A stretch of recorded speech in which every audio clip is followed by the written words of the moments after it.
singer, who died 18 months after the death of her son Shane, has been remembered for her music, her activism, and her generosity. Tributes to Irish singer Sinead O'Connor are continuing to pour in the wake of the Irish singer's death aged 56. Thousands of fans, fellow musicians, and public figures have shared their love for O'Connor since her family confirmed the Dublin-born musician had died.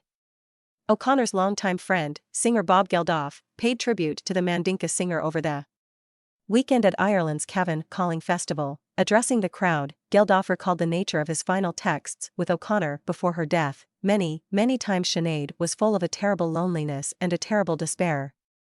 He said, "She was a very good friend of mine. We were talking right up to a couple of weeks ago.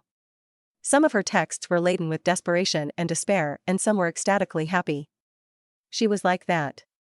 O'Connor spoke about living with bipolar disorder during a televised interview with Oprah Winfrey in 2007, explaining how she suffered from suicidal thoughts. "I don't think I was born with bipolar disorder. I believe it was created as a result of the violence I experienced," she told Winfrey, referring to the abuse she'd experienced from her mother as a child. Later, in 2013, O'Connor told fans that she'd been misdiagnosed and that she was instead suffering from post-traumatic stress disorder.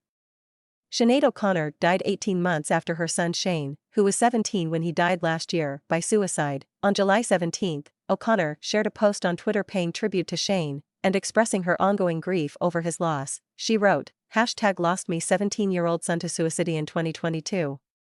Been living as undead night creature since. He was the love of my life, the lamp of my soul. We were one soul in two halves. He was the only person who ever loved me unconditionally.